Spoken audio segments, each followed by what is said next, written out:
প্রত্যেক মানুষের আল্লাহ তাআলা তার রুহু তার দেহ থেকে দুইবার আলাদা করে, একবার চূড়ান্ত ভাবে মালাকুল মউত আজরাইল দিয়া, আর দ্বিতীয় খোদার কসম আল্লাহ বলছে প্রত্যেকবার বান্দা যখন ঘুমায় আল্লাহ তার রুহুটা তার দেহ থেকে আলাদা করে নেয়।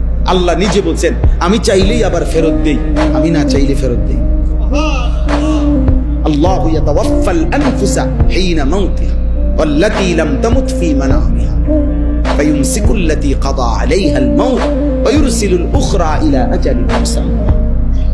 এরপরে আল্লাহ কি সুন্দর করে বলছে, তবে শুনো বান্দা, প্রতিবার যদিও আমি রুহুটা ফেরত দেই ঘুম থেকে জাগবার সময়, কিন্তু এইটাও ইলা আজালিম মুসাম্মা, একটি নির্দিষ্ট সময় পর্যন্তই ফেরত দিচ্ছি। এই ফেরত দিলেও তুমি ধোঁকা খাইও না যে কোনোদিন আটকাবো না, না সত্যি সত্যি একদিন রুহুটা একবার নেব আজরাইল দিয়া, আর কোনোদিন ফেরত দেব না।